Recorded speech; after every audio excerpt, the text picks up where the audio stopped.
All right, this is it. Going to be installing the dirt and snow coilovers.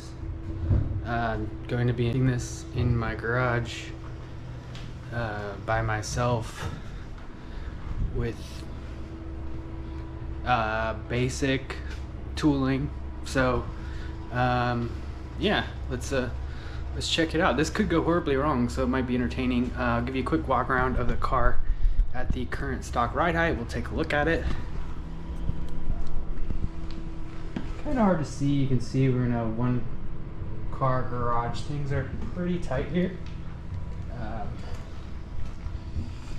do have a jack and some other tools. And yeah, I'll just be doing this and basically putting things in fast forward that are boring, and then highlighting, doing normal speed highlighting, interesting things along the way. Let's get started. Let's do it. Let's get the car up in the air.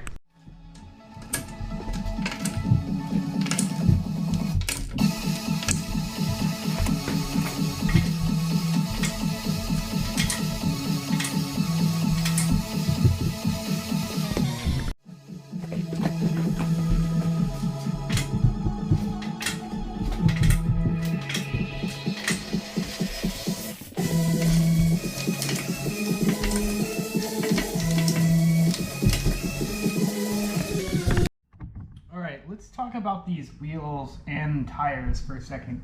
So these are the 1552 Turbo Max, 18-inch diameter. The bolt pattern is 5 by 114.3. One special thing to note is that the Tesla lug nuts are actually pretty large. They're 21 millimeter. This wheel wasn't really designed for larger lug nuts. But yeah, the car has larger lug nuts. They do work. They are a cone seat. This wheel will accept cone seats, not ball seats. So in order to mount these wheels, you will need a very thin wall socket. And the only way I could find one of these is I basically bought this Titan non-marring core and sleeve socket in order to protect your wheels when you remove or install them. They have this basically sleeve here, this non-marring sleeve. In order to get my wheels on and off, I actually have to take this sleeve off. See, and it makes it very thin, thinner than the thin wall sockets you can buy from even Snap-on. So this is what's necessary to get these wheels on and off my car. I don't know if anybody else runs these wheels. I run these wheels. I did some research. I found what fit. This is what fits. So what else here? Okay, let's see that fit in there. Yeah, you can see, ooh, that's a really tight fit. It's the only thing that's gonna fit actually. So let's talk about the tires quickly. I am running the BFG all-terrain tires here. Now these are light truck tires. Width is 255 millimeters. The height is 55 millimeters, and of course this is a 18-inch diameter wheel, so we have an 18-inch diameter tire. One thing to note here: this diameter wheel and tire does actually match the stock 21-inch wheels. That's why I went with this. If you want to go a little taller with the tire, you can. You can go to probably a 65 millimeter height. You could put 10 millimeters on this and be fine. Everything will clear. One more thing to note once I get this wheel off about this wheel and tire setup, and then I'll let you guys go. One more thing to note about my wheel and tire setup is I am running a hub-centric spacer.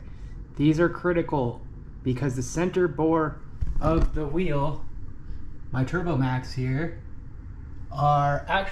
is bigger than the center bore of my hub. And if I were not to have a spacer here, this could move just a little bit and cause a vibration issue. Or when I bolt the lugs down, it could be slightly askew in the fractions of a millimeter and cause a vibration issue. So you will have to run one of these if you're curious. This one is a a center bore of 64.1 millimeters and a outer bore of 73.1 millimeters. You can find these on Amazon. They're relatively inexpensive and you can get them for like any size really. So if you end up going with wheels that have a different size center bore, you just match it. It's pretty easy. You can see mine are pretty marred. Yes, I do take these on and off quite often as I swap to the stock wheels from the off-road wheels, and they're not really designed to come on and off all the time easily. So yeah, mine are a bit marred up. Hasn't actually caused any issues though, so still running them. Cool, let's move on. All right, we are in the rear suspension now, and I just want to speak briefly about this upper rear control arm, which I will be using to reduce the camber angle once the vehicle is raised. As you can see, the nut and the bolts are accessible without dropping the subframe. It's very nice. There is a lot of tension on this, so that will need to be dealt with, but just wanted to highlight, yes, this is the control arm I will be using to bring the camber more negative once the vehicle raises. That will bring the camber more positive. All right, just like that, we're installed. Upper control arm, shock, and spring. Okay, so when I first tried to film this side, I found it really difficult to learn this install and film at the same time. So I'm going to take what I've learned from this, installing this side, move it to the other side, and film that. So it'll be way easier on my end. All right, first thing, you'll notice that I do have the rear aero shield up here removed. Just gave me more access to the suspension. That's why I did it. So next, I want to take the aero shield off of the lower control arm. Comes off super easily. Then I want to loosen this 21 millimeter bolt.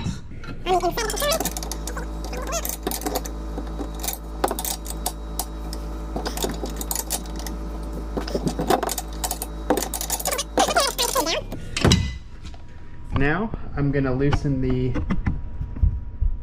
two 21 millimeter bolts on the outside of the lower control arm. One here is for the shock, one here is for the spindle.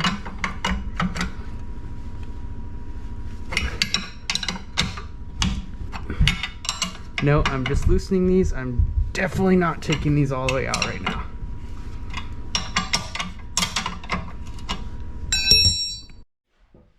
Now, grabbing a jack, I'm going to compress the spring in this control arm.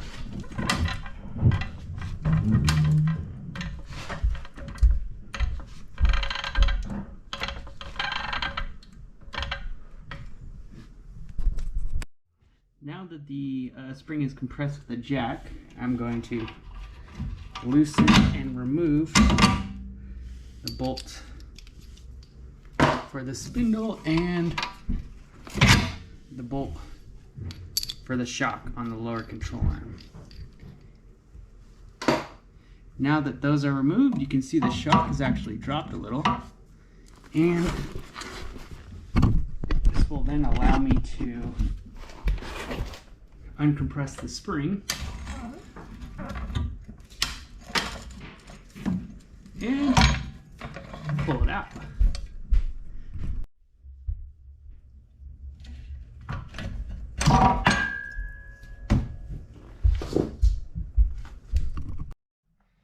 Now that the spring is removed, I will next remove the strut at the strut mounts. This is a 15 millimeter bolt.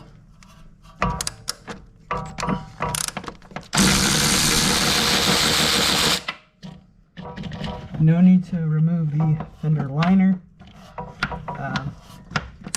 You can access these bolts that hold the strut mount on without having to take it out.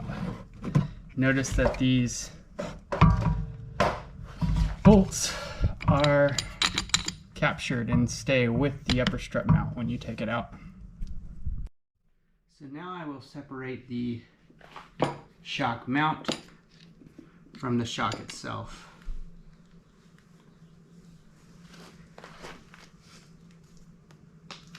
First thing I'm going to do here is I'm going to take my impact and I'm just going to try to loosen this. Notice it kind of broke it loose, but it was still spinning. So what I'll go ahead and do is I can use a 17mm socket, I can use a punch, and I can use a 5 Allen on a ratchet. Put the 5 on the top of the shock, set it off, let the punch rest on the bolt itself. Sorry, we actually want to go on here. Now I can use the punch as a tool to hold the nut while I spin the shaft of the shock clockwise to loosen the bolt.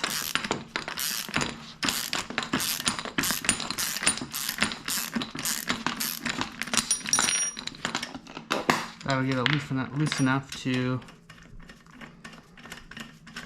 come all the way off. Now, I'm going to need to keep just the upper shock mount, so I'll peel back the boot and save that for when I want to reinstall the suspension, or if I do. Next, I'm going to set the dampening of the shock itself. The way I'm doing this is I'm just going completely in the middle of hard and soft. Maybe I'll adjust later depending on how it feels as I drive. So to do that, what I did is I counted, there's 32 levels of adjustment here. So essentially I'm just gonna chop that in half, count 16, and 16 from one end to the other, and that will be the middle of hard and soft for the dampening of the strut. So that's what I'll go with. So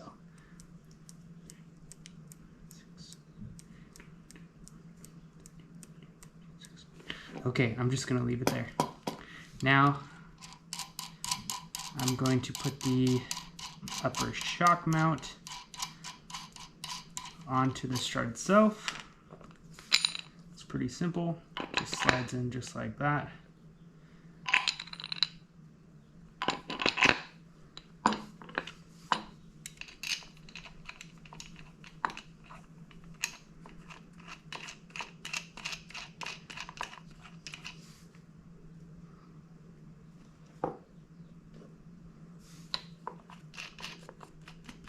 Now I'll just tighten this up. Now, in order to adjust the preload of the shock, I'm going to need to loosen this adjuster here on the shock.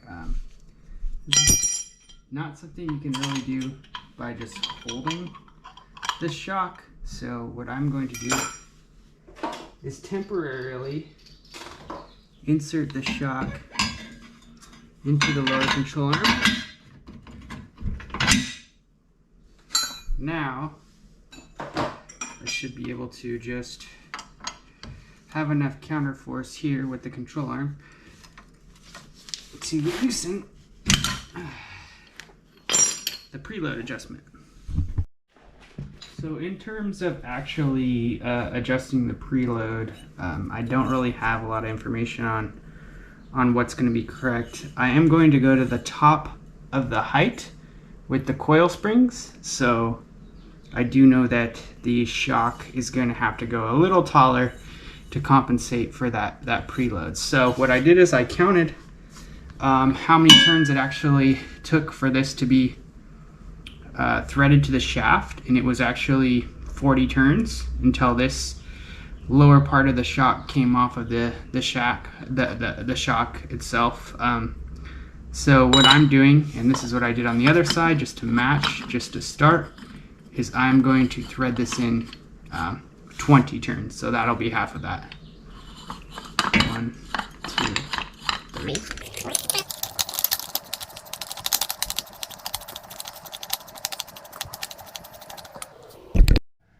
Next, I'm just gonna reinstall the shock. I do want to make sure that I have access to the dial for the dampening adjustment, so I don't have to remove it if I want to adjust dampening later on.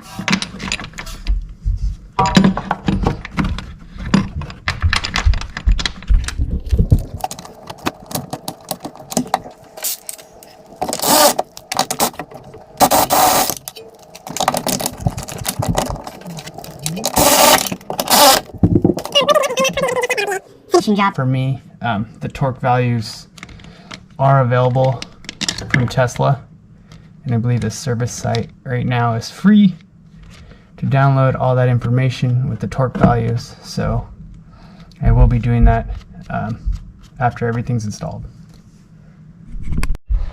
Alright, so here's the spring seat for the rear. One thing you'll note here is you will have to loosen this to adjust it, and this is like super tight. So to get this loose, I basically have to put all my force on it, put the piece on the ground so I have some leverage. So the way I'm going to adjust this is I'm just going to bring the top flush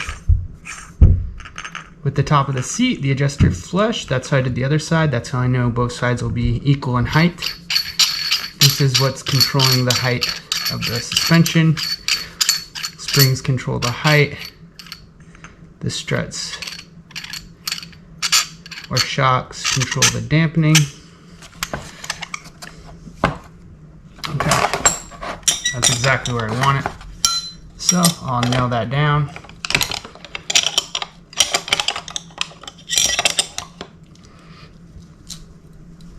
Just like that, just as tight as it was when I removed it. Now when setting up the springs onto the seat, you're actually given two separate washers here. There's a plastic and a metal one. The plastic one's going to go on the seat. The metal one's going to go between the plastic and the spring itself. You will also need to remove the top spring isolator from your factory spring and put it on top of your coil spring.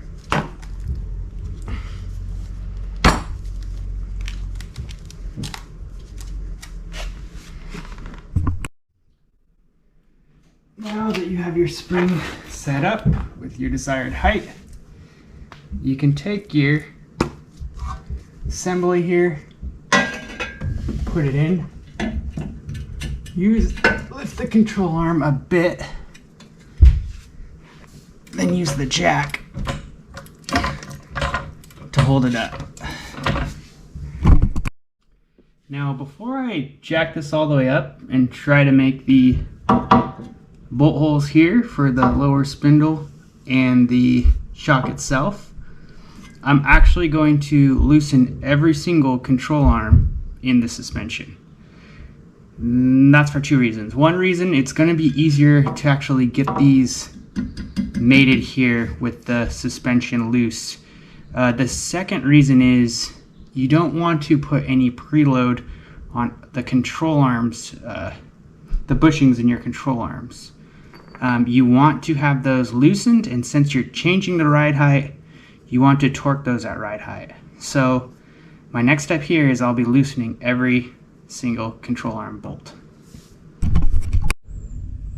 Okay, now that I have all the control arms loose, you can see there's a ton of movement in the suspension, which is really what I want because it's going to be a little rough to finagle these in here. So we'll go ahead and just start with compressing the spring, which is a bit difficult because it is so tall now. What you want to watch out for is that you're not lifting the vehicle off of the hoist.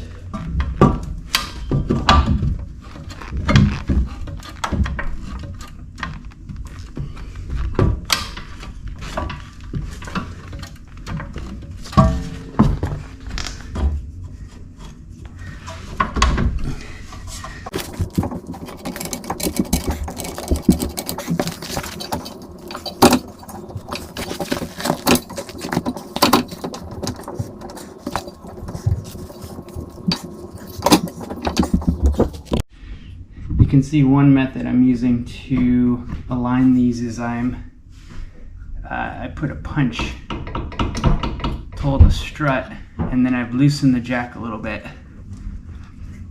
And that gave me enough wiggle room to line up the spindle. So now I just have to worry about lining up the strut. Once I got the spindle lined up, I relocated the jack. Help me compress further along the control arm. And you can see now I can line up the shock fairly easily. I'd say this is the most difficult part of the rears, is getting these lined up here.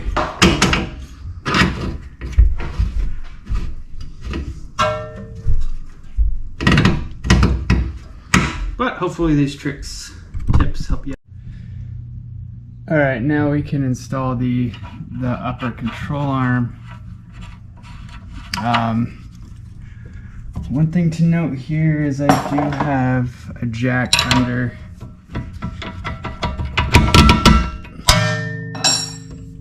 the spindle supporting the suspension, and that allows for these bolts to come out really easy.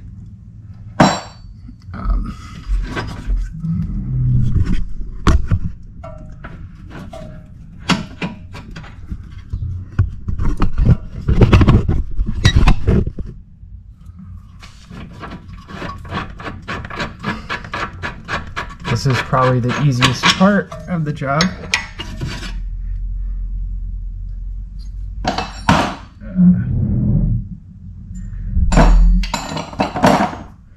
I'm not really adjusting these any which way because the vehicle is going to need an alignment. So